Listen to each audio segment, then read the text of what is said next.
Hello students, welcome to the first part of the chapter current electricity. Today we are going to start with the discussion of electric resistance.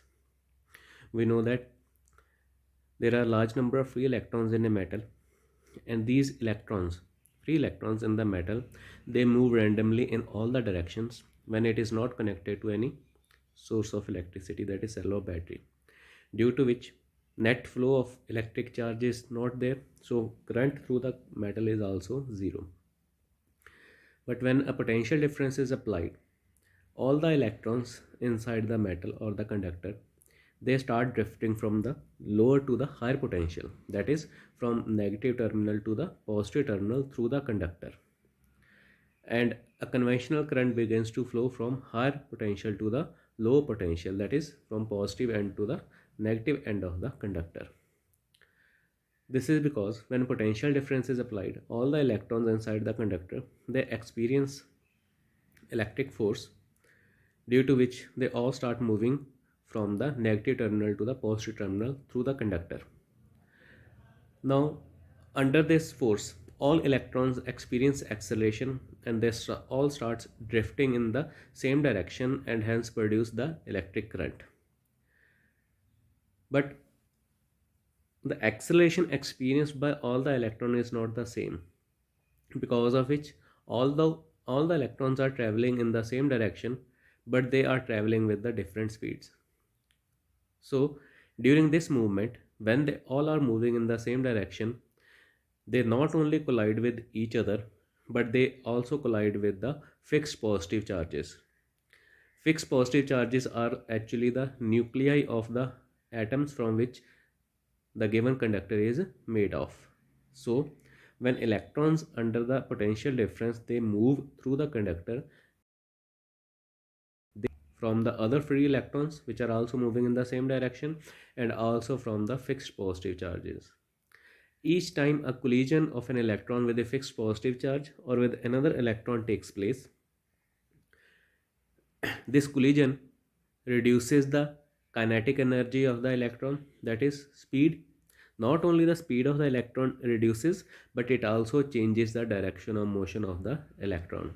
So whereas the electron should be moving in a straight line under the effect of the applied potential difference, due to these collisions suffered, every time an electron suffers a collision, its direction of motion changes, due to which what is the effect on overall drifting of all the electrons through the conductor, that the speed of the electrons passing through the conductor, it slows down, due to which the net amount of the charge passing through the conductor with time also decreases. We know that time rate of flow of charge. So because collisions are slowing down the number of electrons, that is a total number of charge passing through the conductor per unit time, so it also decreases the electric current.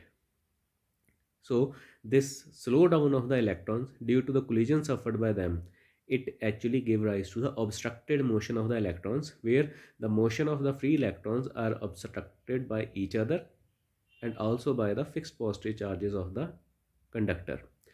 And this obstructed motion of the electron is what we call as the electrical resistance, or simply the resistance of the conductor. So this resistance of the conductor is actually due to the collisions among the electrons.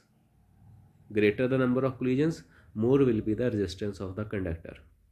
We measure the electrical resistance of a conductor in terms of the unit ohm, after the name of the scientist George Simon Ohm. Either you can write it in the word ohm, ohm, or you can also use this symbol for the unit of the resistance. Next is electrical conductance. The reciprocal of the resistance is known as the conductance. Its SI unit is ohm inverse. So if you are representing resistance with the letter R, then conductance sigma, it will be equal to 1 by R. Next is superconductors. The resistance of a conductor depends upon many factors. One of that is the temperature of the conductor. If the temperature of the conductor increases, resistance also increases. If temperature is reduced, resistance also decreases. So there are certain materials for which if their temperature is continuously reduced, then a particular temperature is reached below which that material offers absolutely no resistance to the flow of the electric current through it.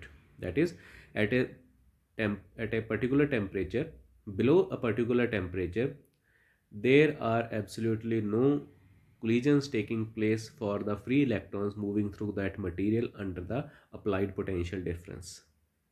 So the resistance of that material below a particular temperature is totally equal to zero. This type of material which does not offer any resistance to the flow of electric current below a particular temperature, we call that material as the superconductor.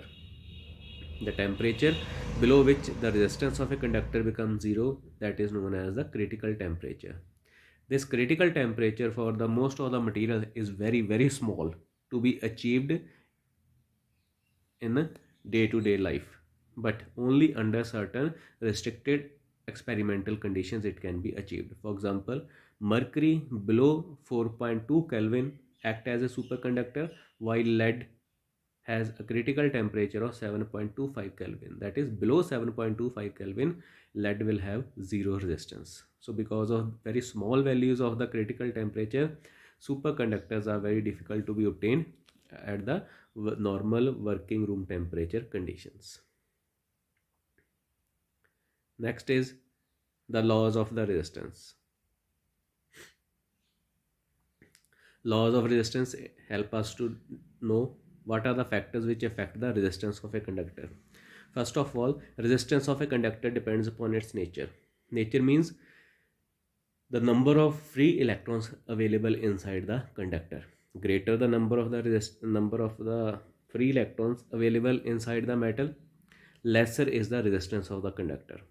Second, it is directly proportional to the length of the conductor. That is, resistance is directly proportional to the length L. It is inversely proportional to the area of the cross section of the conductor. So R is inversely proportional to the area of the cross section. So if we combine all these factors, R is proportional to L by A, or R is equal to a constant rho L by A, where this constant rho, we call it as the specific resistance of the material of the conductor, or it is also known as the resistivity. So an important thing about this constant, which we have given the name as a specific resistance, it is actually the specific resistance of not of the conductor, but specific resistance of the material of the conductor. So if we try to define it, if we take a conductor of length 1 unit and we take its area cross section as 1 unit square, then from equation 1, value of rho can be written as Ra over L. So it will be equal to R. That is, rho becomes equal to R. That is, specific resistance of the material of a conductor is actually the resistance of the conductor when we have conductor of a unit length and unit area of the cross section. So specific resistance or resistivity is actually the resistance offered by a conductor of a unit length and unit area of a cross section. So resistivity of a conductor, material of a conductor, is actually a constant quantity. It does not depend upon the length and the area of cross section. It only depends upon the two factors. One is the nature of the conductor and second is temperature. So until and unless we are not changing the temperature of the conductor, or we are not changing the conductor at all, that means we are not, for example, replacing copper with iron or aluminium, until these two factors are kept constant, the resistivity of the material of conductor is also constant. It does not depend upon the length and the area. Just like heat capacity depends upon the mass of the conductor, mass of the material, but specific heat capacity is independent of mass. Similarly, resistance is a factor which depends upon length and area as well as nature and the temperature. But on the other side, the resistivity depends only upon the nature and the temperature of the conductor. Last factor which affects resistance is obviously the temperature. When we increase the temperature, the collisions of the electrons inside the conductor, they increases, so resistance also increases. So if we are reducing the temperature, number of collisions also decreases, so it also reduces the resistance. In SI system, the unit of the specific resistance of material of conductor is ohm meter. In CGS system, it is made in the unit of ohm centimeter.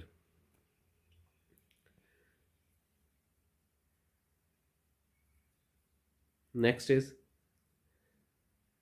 a series circuit and a parallel circuit.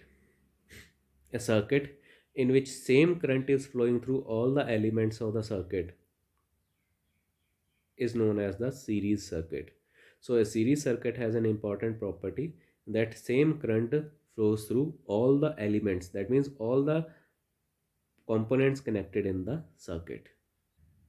For example, here you can see that a series circuit in which a source of current is connected with three resistances, and the current labeled through them is I1, I2 and I3. But when the current leaves the positive terminal of the battery, it passes from the first resistance, second resistance and third resistance, because and then enters into the negative terminal of the battery, because there is only one single path which is connecting the positive and the negative terminal of the battery. So the current flowing through all the three resistors is also the same. So this is a series circuit. This is the parallel circuit. In a parallel circuit, when current leaves the source,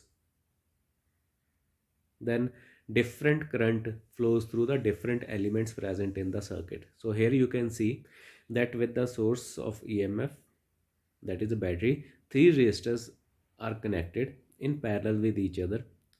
The source is supplying a total current of 2 ampere.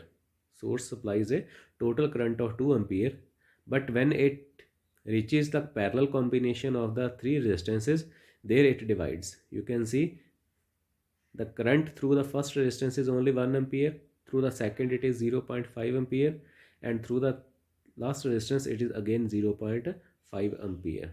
So when current leaves from the battery, it is 2 ampere, but when it reaches at the parallel combination, what happens? The current is dividing itself, because when current leaves the positive terminal of the battery and it has to enter into the negative terminal of the battery, now it has three paths available for doing this. One through first resistance, second through second resistance, and third for the third resistance. So when the current reaches at the parallel combination, it divides itself into three parts of 1 ampere, 0.5 ampere and 0.5 ampere, and when they reach at the other terminals of the resistance, they all combine together again to produce a 2 ampere current, which again enters into the negative terminal of the battery. So this is a parallel circuit.